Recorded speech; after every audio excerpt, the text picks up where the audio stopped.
is the Rangers Journal Night.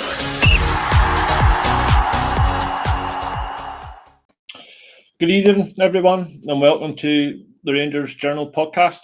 I'm your host, Jock, and I'm joined by Dylan and Doug. Doug, how are you? I'm doing well, mate. How's yourself? I can't complain. Dylan, yourself? I'm good, guys. I'm good. Thanks. So, tonight we're going to discuss Diomande.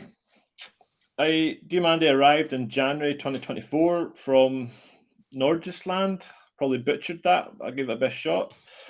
I came with a loan option, the option to buy, which was the fee was a rough, I think it's at 4.5 million pounds, I think was the touted fee at the time.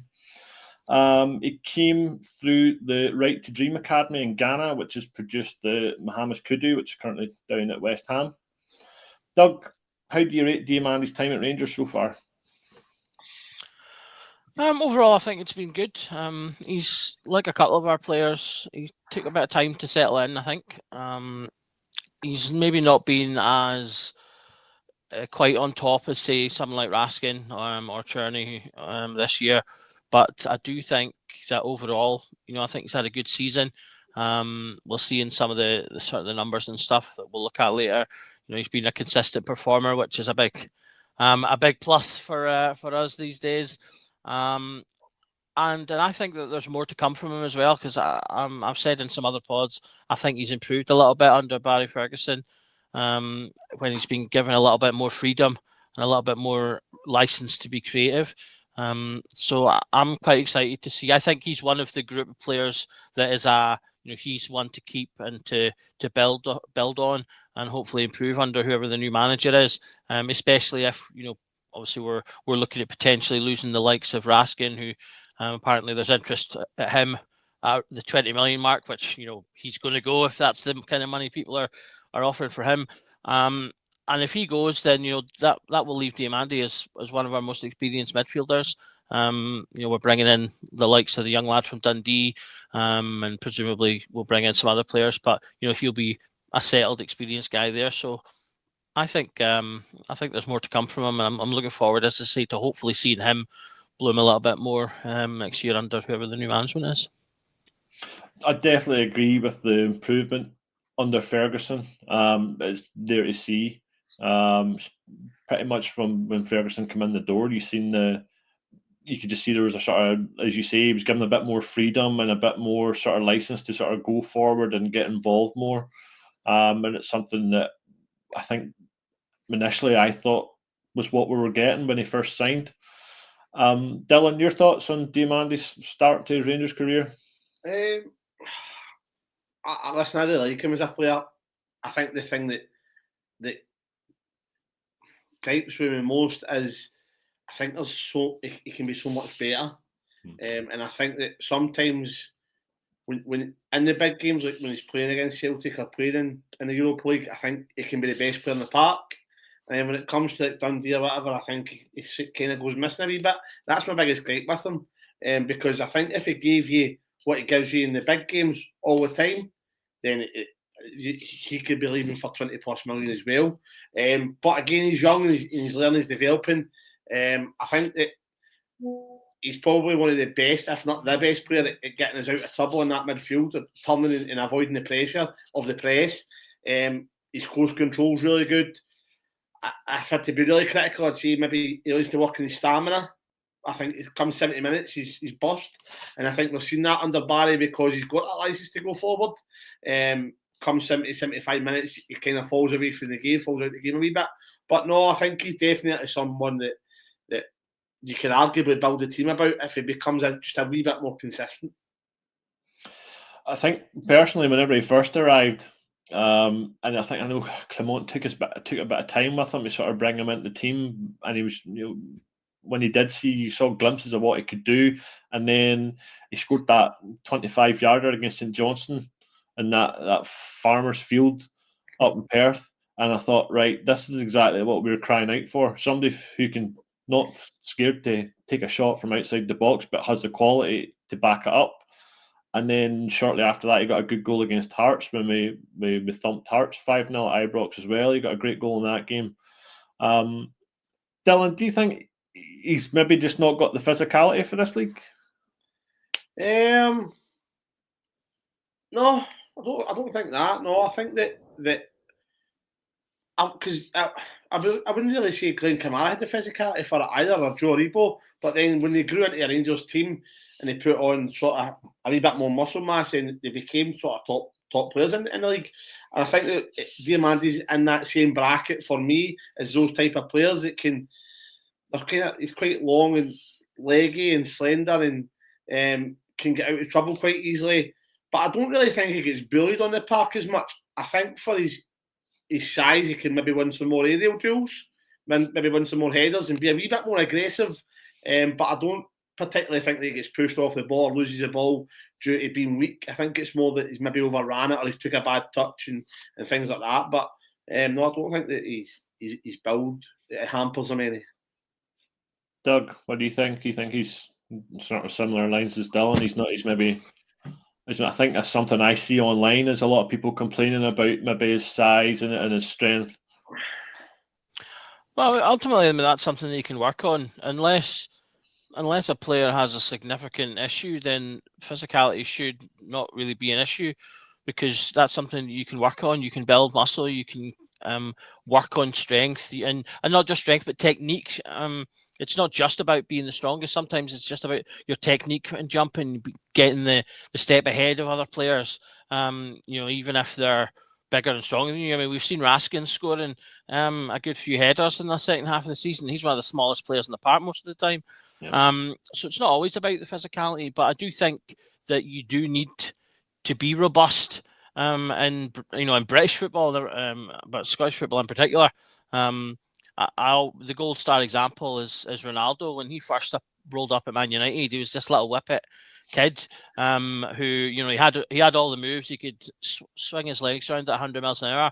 But once people realised what he was, they just started running through him.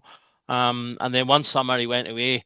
He became an absolute beast, came back, and then that was him on the road to being one of the best players of all time. So I think Diomande could easily do that. Go away in the summer, dedicate the summer to building a bit of muscle mass, getting a bit of strength, and you could quite easily add that to his game. I actually think Kamara did that a little bit. He came back stronger his second season, and he did look a little bit more assured on the ball after that. So there's no reason why he can't do that. Aaron's totally right about aerial duels. He wins 48% in the league of his aerial duels, so kind of half and half. So you could push that up with a little bit of work, and I think that would, particularly as a midfielder in our game, that would benefit for him. We don't have a lot of strength in the squad in terms of sort of the average strength. The average strength is fine, but we don't have a lot of particularly strong players, I would say, in comparison to some other teams. So it is something I think the squad could use in general, as well as just him. And it would help him, as I say, push on a little bit as a player. So it's something I would like to see. And I think it would help him in not just like you can work on his stamina as well, in terms of staying in games longer. That kind of thing might also be about making the right decisions as well. Though sometimes younger players can be prone to kind of rushing about a little bit when maybe you can make smarter decisions about when to move. Obviously, I think the older you get, the more critical that becomes in your game. So there could be a little bit of that in there as well. Because I have seen, particularly when he was getting played in that kind of middle area between whoever our 10 was and Raskin, he would be up and down a lot. So there might be a little bit there where he, maybe if he's got a little bit more to him in terms of picking and choosing when he's making these runs, that'll help him last a little bit longer as well. And also on that side of things, he is a bit similar to Aribo. I think this plays into the consistency aspect Dylan was talking about. I do think he sometimes reminds me of Aribo in that he can disappear a little bit occasionally. And so we need those players to try and sort of stay on top of the game for as much as they can, particularly in the big games, because that's when you need you can't really afford to carry something that's disappearing in the games where it'll hurt you. But then in the domestic games, that's when you need players to be switched on, because that's when you drop your points in your games that are draws, when players kind of have those average times, so you can't have too much of that. So, but these are all things that I think that he can add and he can work on over the summer. And as I say, with a new manager who can maybe give him a little bit more dimension, a little bit more direction, and allow him to be more creative, I can definitely see him doing any or all of these things and pushing on. Just to note that Walter Smith had a hand in helping Ronaldo get used to British football. If you're not already familiar with it, just do a YouTube search. You'll find an interesting video on how Walter Smith introduced Ronaldo into proper British football. Dylan, Diomande seems to excel in the European games for the most part. Why do you think that is? If I'm being honest, I think it's because he knows it matters. And I don't think he's quite grasped that every game matters at Rangers. That's my personal opinion. There could be a tactical side to it where he gets more space or more time on the ball, or he's maybe just more switched on because of the magnitude of the game. But like the comment says here, I don't see him playing well outside of Celtic in Europe. I think that's a bit harsh. He has had games where he's done really well, but I think there's maybe few and far between. Like I said at the start, he's just not consistent enough. And I think that once he gets into his head that he needs to turn up and give that level of performance like he would against Europe or against Celtic, then he'll become our best midfielder if Raskin goes. And I think he's more than capable of it, and I think that's what bothers me a wee bit. Because I know that, I'm still, if Barry never took him out the centre of that park at Bilbao, when we played Bilbao, then I don't think that, or I think we create more chances or score goals. I don't know. It's easy to say, but as soon as you took him out the centre of the park, because he's arguably the best player in the park for the first 10, 15 minutes, as soon as you took him out, we felt the bits. And again, I think it just goes to show you, if he's doing it at that elite level, I think when he comes up against like Samurlo and that, and I just think he switches off a wee bit and just goes through the motions, and it just needs to be reminded that that's not good enough. And maybe that's where you see where Barry's he's been better under Barry. Maybe Barry's reminded him of that a wee bit and says, listen, you can't be switching off. This means, so maybe that plays into that argument. But I just think he can be a wee bit more consistent on the games that don't really matter as much. I understand what you're saying. Whenever we pushed him out in the left-hand side against Bilbao, and we lost control of the game at that point, I thought, and he was integral.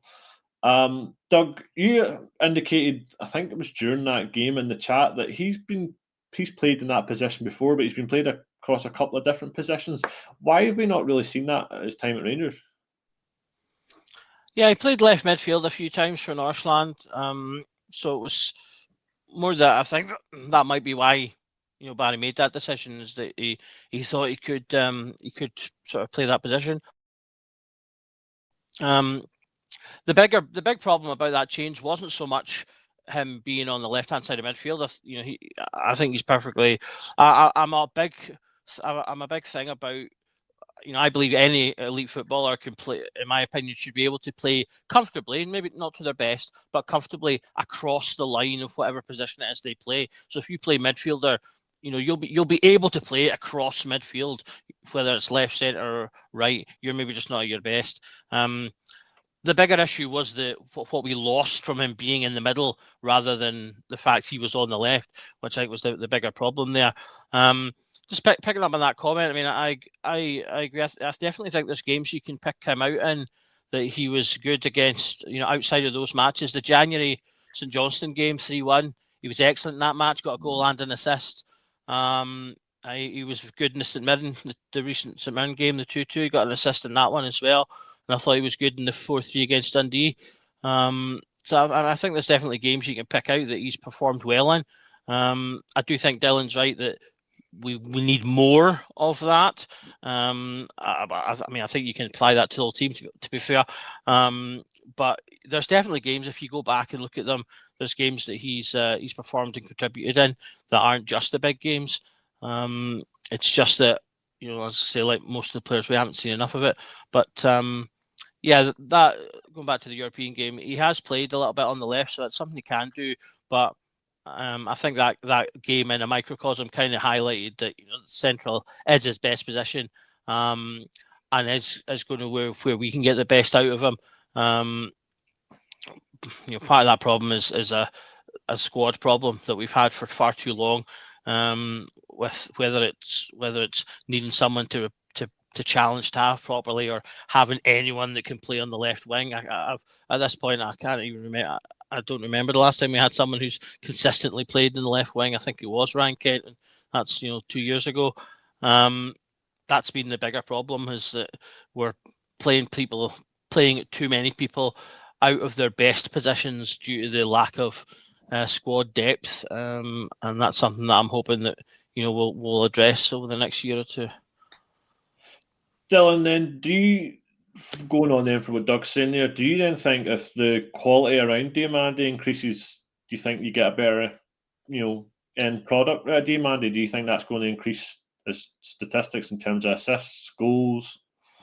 I think it all plays into the part, Joe, and I'm not disagreeing with Doug. I know what he's saying about players being able to play across the midfield, but I think it's a completely different game. I play centre back, so I can see the full pitch. But if you play me right back, I'd be absolutely hopeless. I can still touch and pass the ball, but receiving the ball, I don't have the full pitch to play in. Centre mid, for me, Diomande is a centre midfielder, and he's a box-to-box midfielder. He's very good. He'll take the ball under pressure, and he'll use the opponent's momentum to go by them, or to drop his body and sort of let them come in and skip by them. I don't really think he's a dribbler. He's pacey for a centre mid, but I don't think he's pacey for a winger.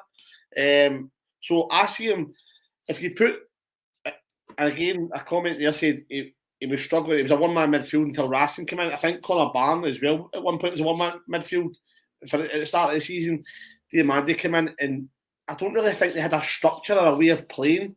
And that's so hard as you're a football player to just, maybe they did and they weren't listening. I don't know. We don't know what happened behind the scenes. But if you've got a manager with a clear structure, that that when that player gets the ball, you drop into this space to go, and then your next pass is, Diomande would become a much, much better player if he had a winger to play with, if he had centre mids who could, like another Raskin, or if Raskin was up to speed for the full season.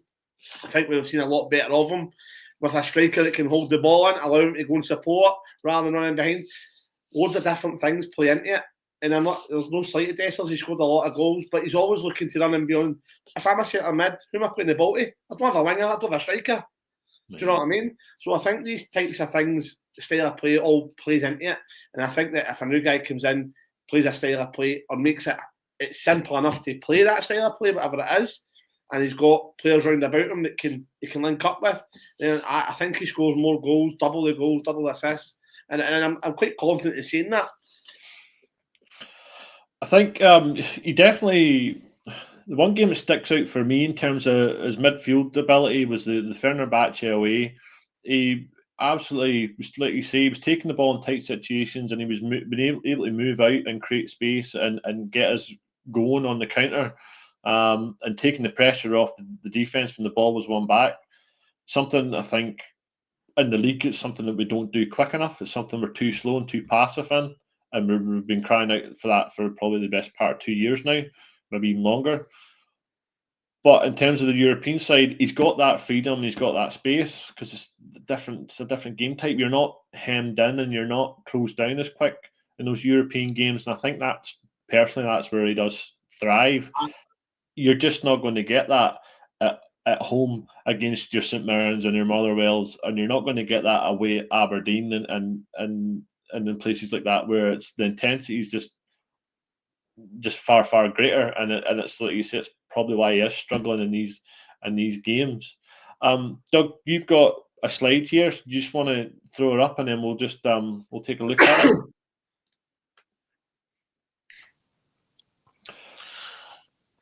Yep. So we'll put together, obviously, just as we're going to have a look at him, just a little overlook of his season, and his sort of vital statistics there. So So he's fought mob rating for the season up till, obviously all these stats are just up until now, not including the last couple of games, but I wouldn't expect that to shift anything by too much.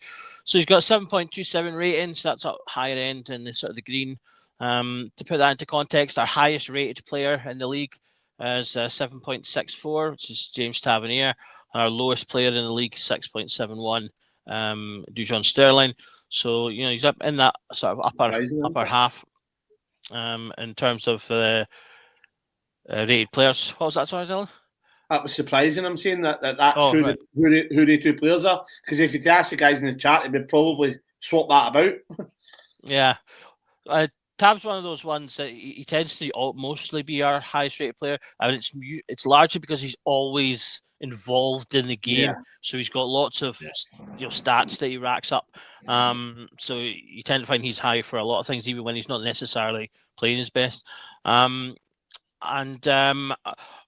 could be a thing for midfielders as well. I expect midfielders to be high in these type of numbers for these ratings because of the way they work and the way they're weighted. Because, like I said, Tab's almost like a midfielder in the way that he gets goals and assists and all that. Takes free kicks and stuff like that. So he's kind of he stats like a midfielder. So 7.27. So he's at the top, sort of the top half of our rated players in this season.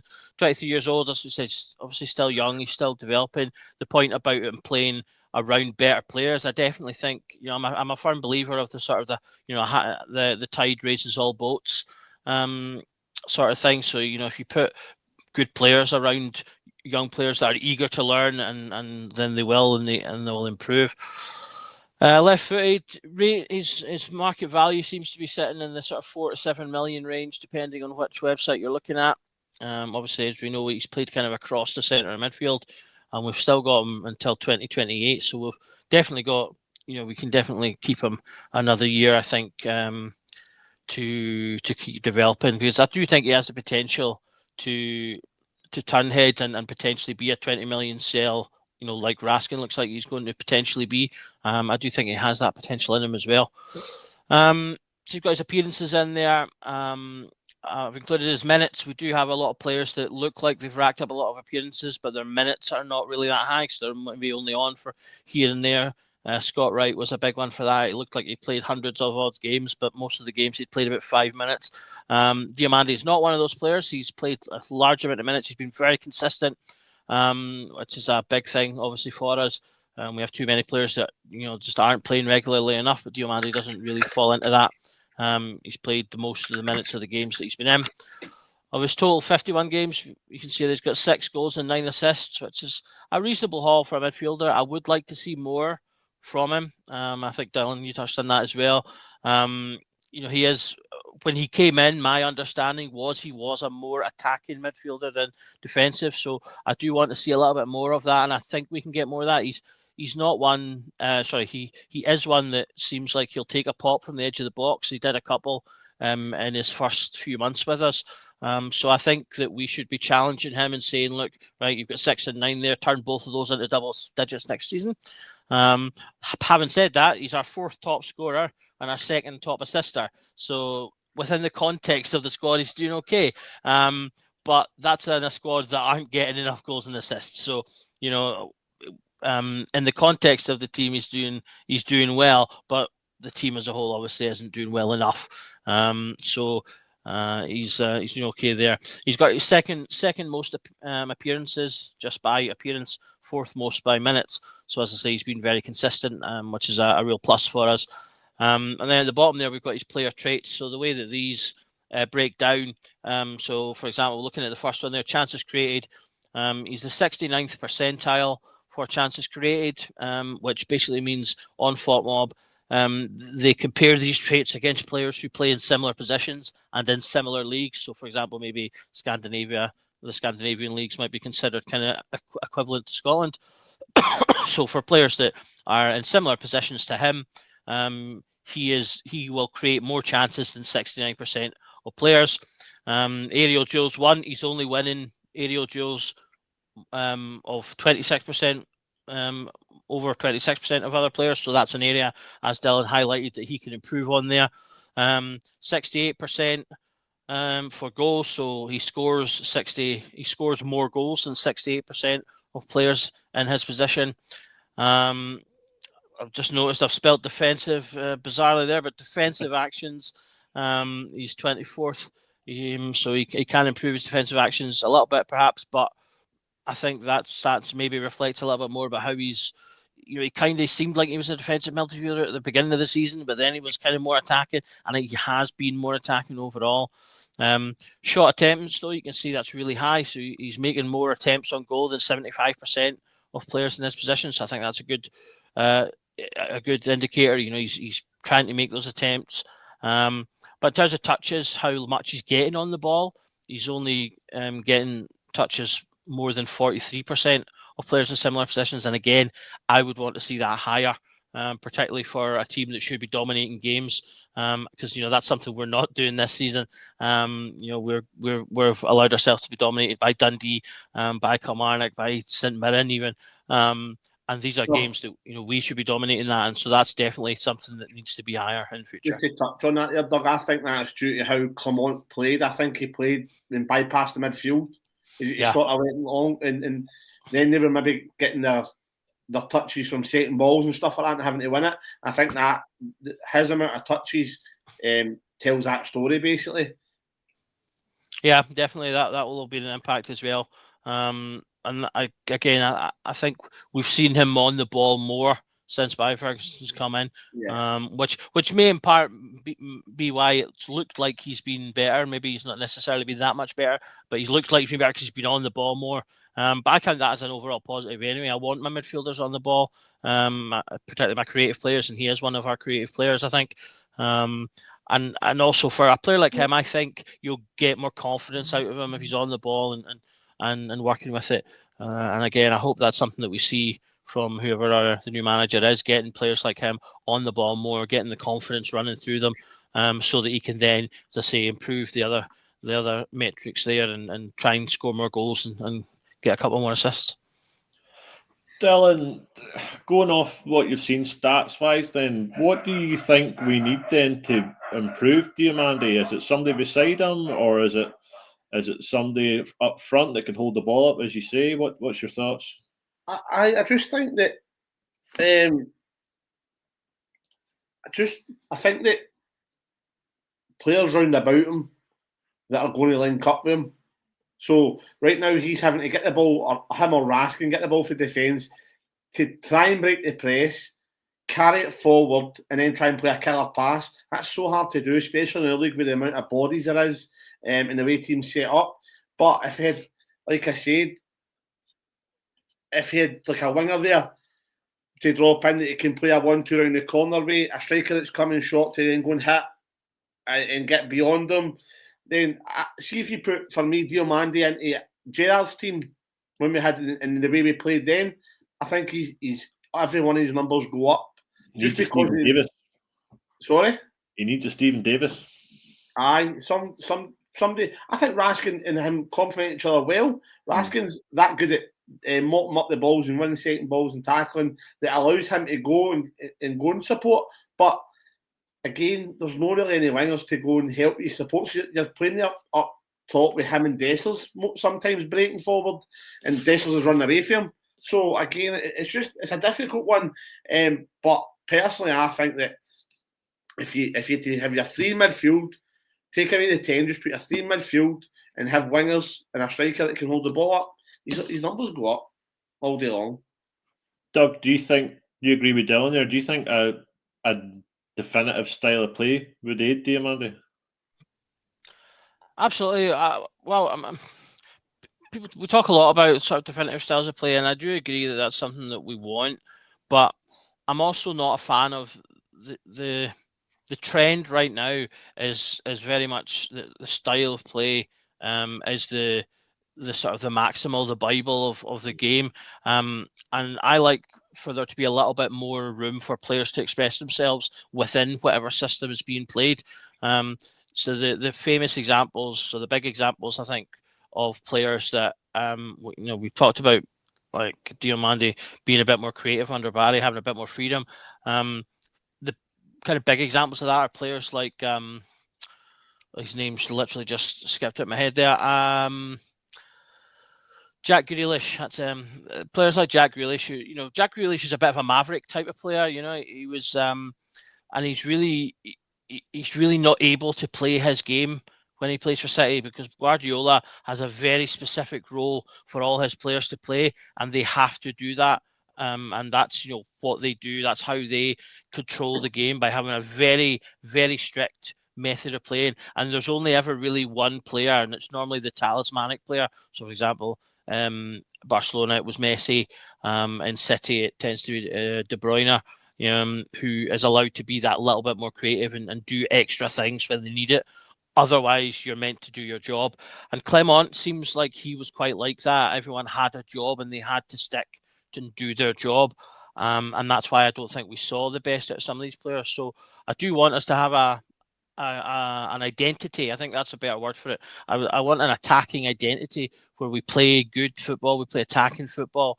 But I want it to be expressive football as well. When you look through our history, we've got all these amazing players: Paul Gascoigne, Michael Laudrup, Brian Laudrup, Alan McCoy, players that were either, again, maverick types, or could do great things, or were just really good at goal scoring, like Coisty was, and they were allowed to do those things and to flourish and do those things.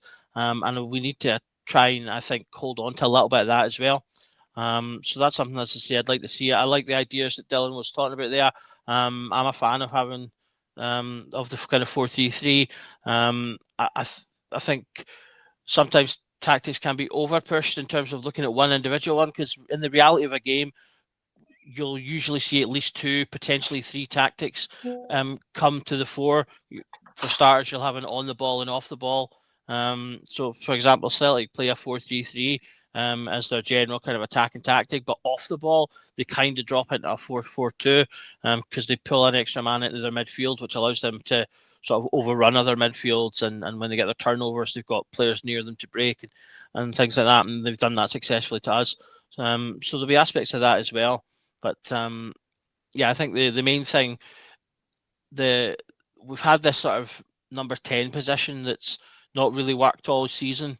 And I think that's led to that kind of disconnect Dylan was touching on there, in terms of players not really being close enough to one another, or not maybe having the ability to work together in smaller units. I'm a fan of players of areas of the pitch coming together to form 3s or 4s to make passes while you're moving the ball up, and then one drops, so your defenders drop back, the midfield move up with the ball, and then meet your attackers and do the same thing again. And you can progress the ball that way, if you're not obviously knocking it long. But like Dylan said, we had a tendency to bypass the midfield a bit. So we had this 10 in particular that was kind of not really doing anything in games, not really affecting the match. Lawrence was I think this is a lot of the reason why Lawrence got a lot of criticism, because it looked like he was never doing anything. But part of that was just because the game was kind of about him, and he didn't really have the pace or the ability to force himself into the game. So he just tended to pop up here and there. And luckily for him, in the first half of the season anyway, he tended to pop up and score a goal. So that was fine. But longer term, again, you end up kind of having a passenger. So again, if you have playing with a flatter 3, you're bringing that 10 player back into the midfield more. So you've then created your 3 there that can pass about. They can move, they can adjust themselves, they can drop and form, with defence if they're coming out that way, or indeed they can push up. With one of the things we didn't do enough was having our centre back come forward with the ball and allowing that to push the midfielders up, which would push the other team back. I was expecting to see a lot of that from Proper, because I'd read that was something he was good at, and I don't think we saw very much of it at all. Because I think he was too busy worrying about, and quite rightly as things tended to go, worrying about defending more, because he suddenly found himself in this type of game that he wasn't used to. So we didn't really, I think, get to see a lot of what he was good at, which was bringing the ball out of defence. So I totally agree with the sort of the ideas that Dylan's posed there, whether that's in a 4-3-3 or a similar formation, or a 3-5-3 or whatever it might be. I think getting the players a little bit closer together so that they can work together, they can form, as I say, these little passing triangles, because if we can move the ball quicker, because that's my biggest bugbear about this season, we've been so slow on the ball so much of the time. And we have players that are technically better than all but one of the other teams in the league. And so we should be playing much faster and using that technical ability to pull the other teams apart, create spaces, and that's where we can get goals and win games. Dylan, Doug mentioned there about a Maverick player, and to me, Diomande our Maverick player. Should he be sort of given then a license to sort of be that guy up front? I think what Doug's right. I think that what you're saying about players expressing themselves, every player should express themselves, but they should be given a style that goes and allows them to express themselves. And I harp on about it. I don't want him back, but with Gerrard, you saw the style with Kent and whoever was right wing. Sometimes it was Scott Arfield, it was Candace would come in, the fullbacks would go on. Kent was expressive, Candace was expressive. So, and then in defence we'd have Kamara and Jack, who would then fill in at the fullback area. That's a style of play. So everybody knew where everybody was going to be, how we would build up.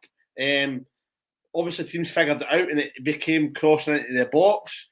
Yeah. But I think every player should be able to go and express themselves on the park 100%. I think if Diomande had or if with a manager a better style of play, Diomande would express himself more. But I think Hadji as well is one of our Maverick players who tends to sort of give you something out of nothing, or can create something out of nothing, and does something that's not really expected.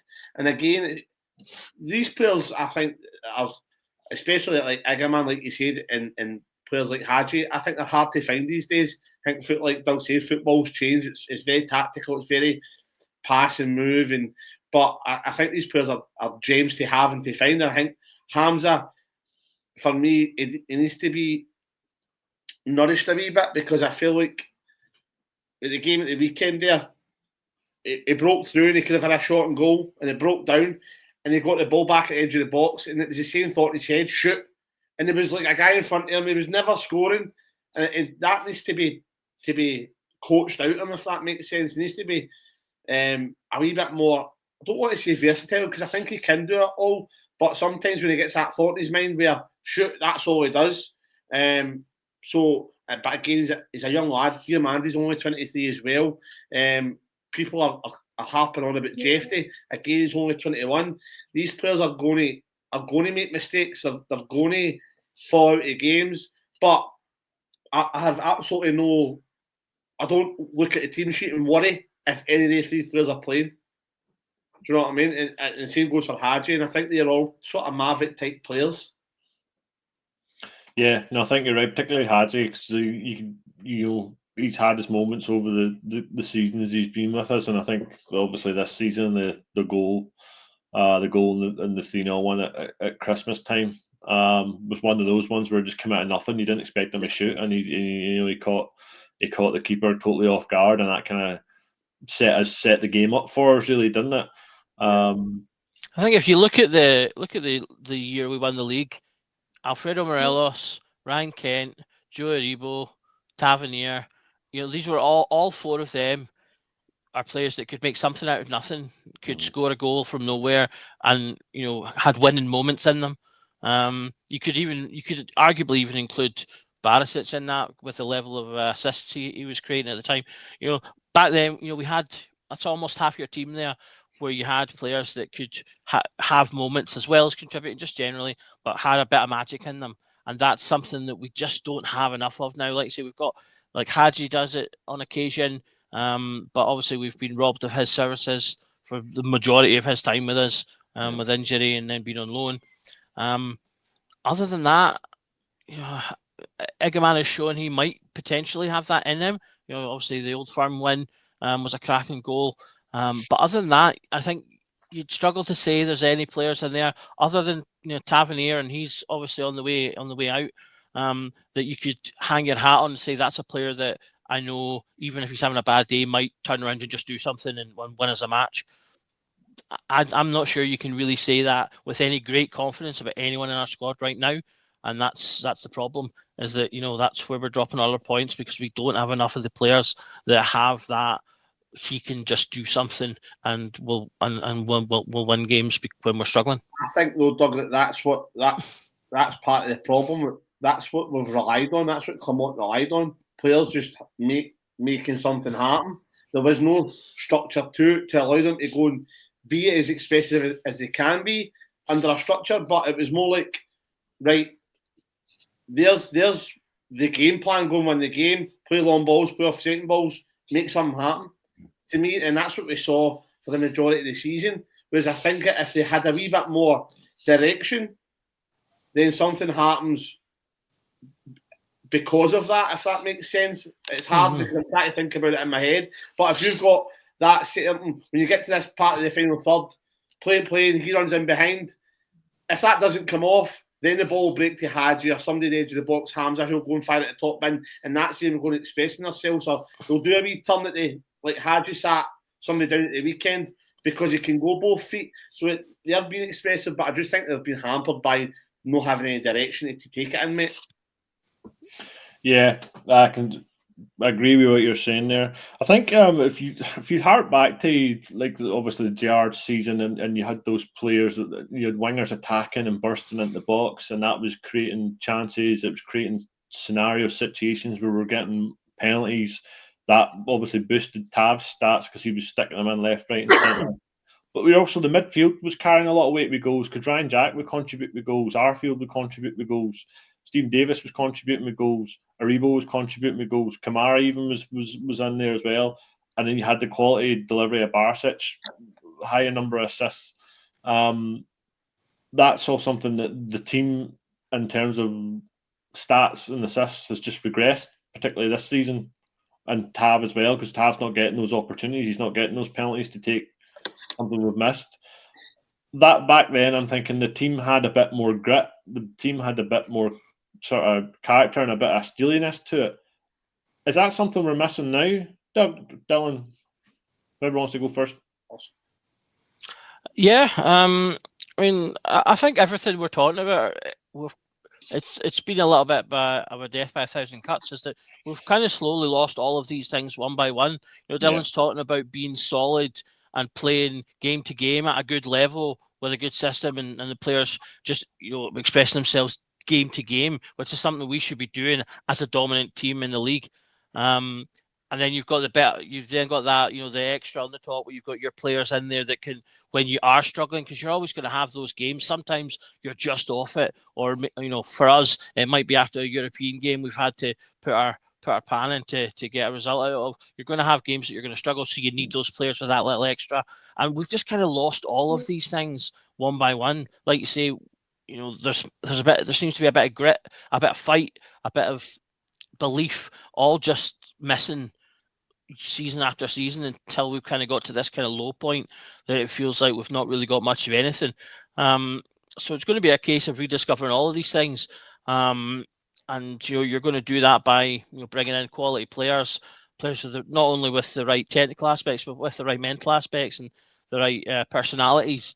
You need to bring in people that have that winning drive, that can people talk about getting it. So players that will get it and that will understand that I'm here to win every single match that I play, regardless of who I'm playing against, and to give my utmost in every single game, regardless of who I'm playing against. Whether I'm playing Man United or Queen of the South, I'm 110% head in the game, gunning to do the best I can. And like you say, it is a case of I think the overall contributions that you touched on there, Jock, have dropped a bit. But then also, going back to the idea of maybe your kind of top key players, the key players are also getting less numbers than in previous years, apart from Dessers. Dessers' numbers are great. So the argument with him is more people say he doesn't score in big games. I actually think he turned that corner a little bit this season. He did score in big games this year. For me, it's the second part that's the main thing, which is his overall play, which is the thing that we kind of need more of. So he's been fine. Tavernier still got plenty of assists. Like you said, his goals have gone down, but that's not really been a factor of Tavernier's play. It's more been a factor of the fact we've gotten like 2 penalties all season, and last year we got like 20. So that's more a reflection of that issue rather than Tavernier himself. So yeah, we need to kind of build these things up again and rebuild the belief. And there's an aspect to that a new guard aspect to that. So obviously people talk about Tavernier and the captaincy, and maybe that may well be a part of it. I'm obviously a well-known Tavernier defender, so I have no issues with him as a captain.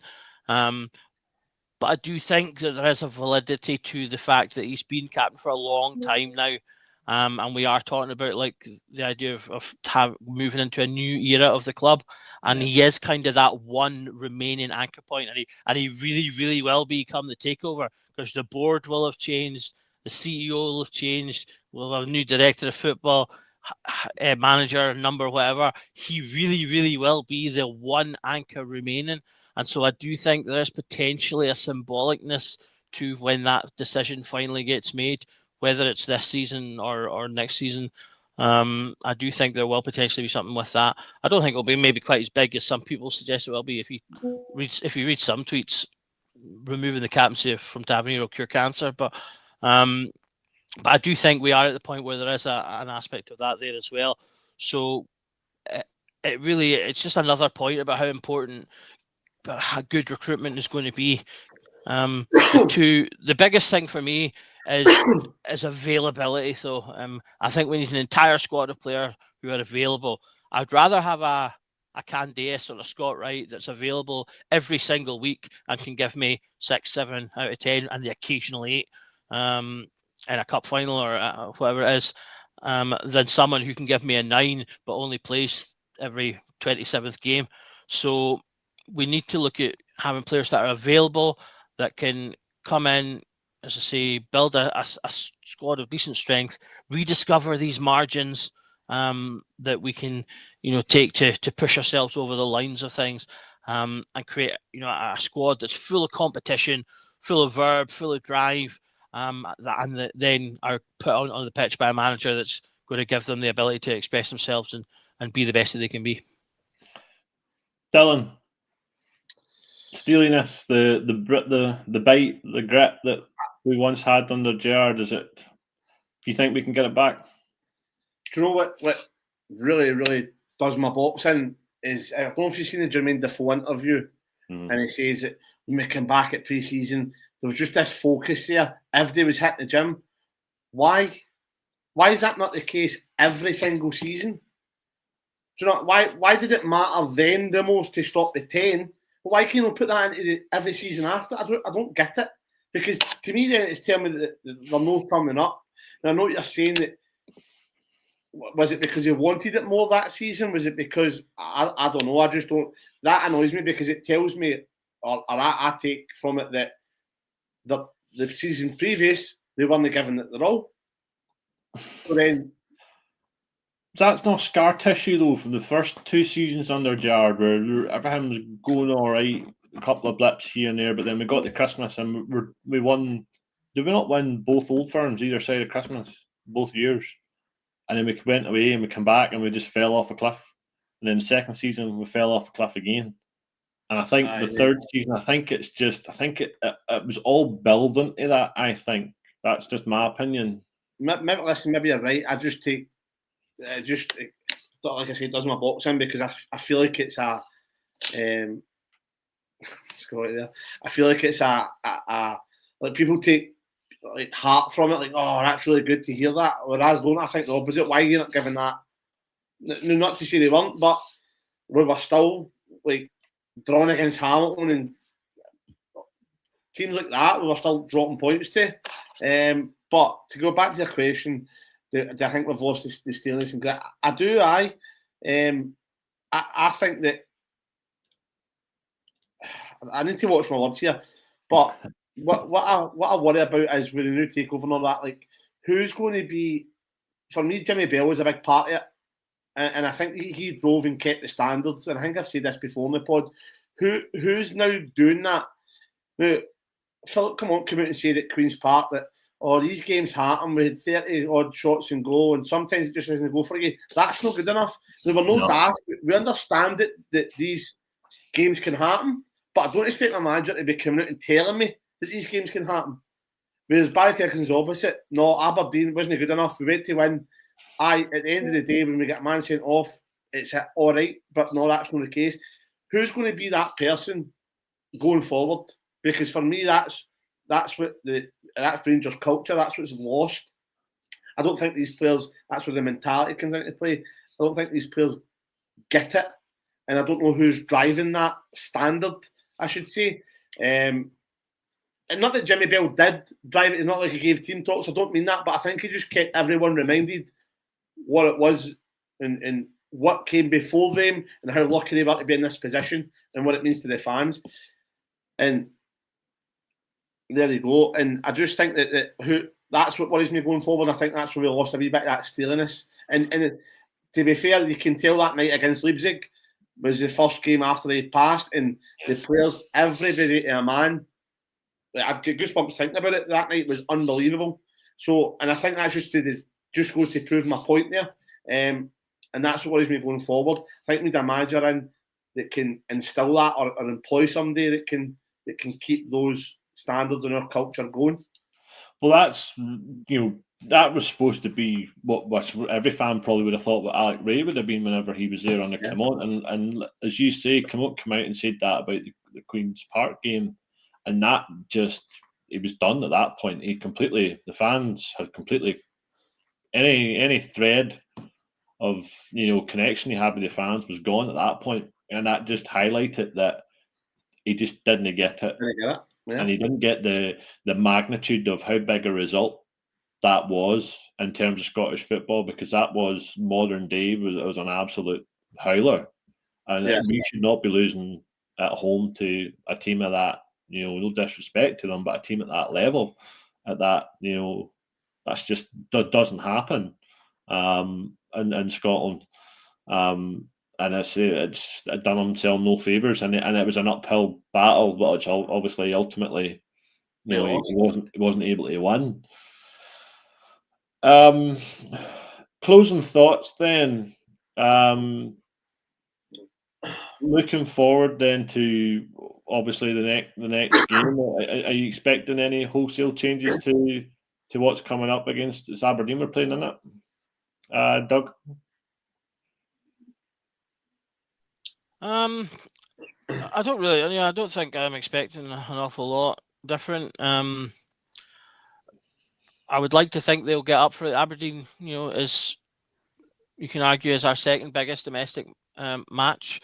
It's always got extra bite to it, certainly from their end, because they've got their never-ending fascination of hatred for us. So there's always a little bit of bite from their side, and these games can be as spicy as Old Firms on occasion. But Aberdeen was the emblematic first point that I became really worried for the Clement team, because at the start of the season, Aberdeen, all credit to them, playing great football, flying. They were looking like they could potentially really do something this season. Maybe not necessarily split the Old Firm as they kind of wanted to, but they were looking like they were going to comfortably be third. And it came up to the game. They were playing us, and I was sitting there going, right, this was his first big game, because they were going to be dead up for it, and I expected us to be the same, and we were just really damp and really poor. Aberdeen were fighting to the death. It looked like it was the most important game that they'd ever played in their lives, and they came away with the win. And that was when I first, that was the first time I was kind of like, I'm starting to actually probably worry a little bit here. And like I say, there's nothing to play for in the game, so I'd like to see Cortez on the pitch. I think I've been saying that in the lowdown for about 7 years now. That I want to see him getting some minutes, because he's a player that is seemingly fit to play, that we're about to have to pay the best part of $5 million for, and yet Barry seems intent on just having him sit there doing nothing. I want to see if there's something there. If nothing else, just to reassure me a little bit that someone can get something out of him and that he isn't going to be a total disaster. He's still young enough, and we've still got long enough contract-wise to turn him into a successful or at least decent signing. So I'd like to just see a little bit of that. So I'd like to see him playing. Eggman, I would like to see play Danilo as well. I think needs to be given some minutes. So I think a few of the French players that haven't been playing, that's the main thing I'd kind of like to see. Because I understand. I think Barry's very much focused on I must win these games, but with the greatest respect to him, I think that's more for him than anything else at this point. And we need to be looking more at the bigger picture, and that's given some of these guys, even if they end up losing the games, because ultimately all that's going to do is we're just going to be like, so even if he plays some players that don't play that well, the fact that they don't play that well will tell us something. So that's kind of what I'd like to see for that match. Just very quickly as well, just touching on that point about club tradition. I think often the people that do bring that are the background staff. I think they're sometimes forgotten about in that kind of conversation, unless you're talking about like a Jimmy Bell, because he was a very forward, sort of not in the spotlight per se, but he was obviously very well known.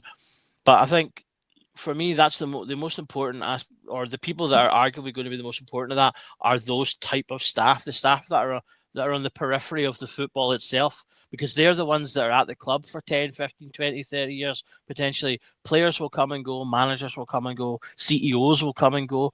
There's a sliding scale of the length of time these people are here.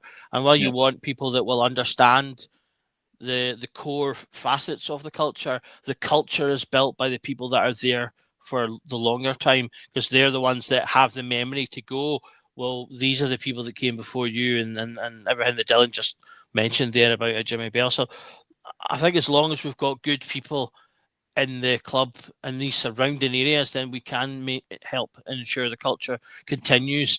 And then you build on that by the manager and the players buying into that. So I think that that's something for us to maybe keep an eye on in terms of all the other types of positions that are getting filled. When the people come in for the takeover, do they start putting their own folk in all over the place or things like that? That's the kind of thing that would worry me, culture-wise. I think you're right, Doug. I think you're right in that. The new owners need to understand the culture and understand the sort of foundations that's already there, and that those foundations aren't going anywhere. Dylan, just your final thoughts. Aberdeen, do you expect any changes at all, or? No, I think Barry's going to do what's best for Barry at this point. And I'm sick of hearing, oh well, if the players show me that they'll do it in training, then they'll get game time. That's not good enough. Like, you're not going to be here. Like, we need to know as fans, as people, well, the people who are buying Cortez, what they're getting. We need to know if Danilo's worth keeping. We need to know if he can sustain past injuries he's had. And so I don't care if they're performing and put them on the park. Let's see how they can cope, how they react. If they can play well, if they're worth keeping. Put Finlay Curtis on. Let's see what we're getting. Let's see if he needs to be loaned out next season. But again, he'll play Dessers, he'll play Cherny, who's not going to be here in a couple of months. And I'm done with this season. I think most, if not all, the Rangers fans are done with this season. That's the actual right answer. I'm done with this season. Yeah. They want it done, and they just want to see the Star Spangled Banner flying over Ibrox. We'll call it there then. Thanks, Doug, Dylan, for joining us. Please like and subscribe to the channel. And as Scotty mentioned earlier, we do have a series called the Brown Brogues, which is different members of the team interviewing other podcasters about potential candidates for the Rangers job. And the latest one that went tonight was Danny Roll, which I did myself. So if you can get that on our YouTube channel. Just remember that every night is the Rangers Journal night. See you, folks.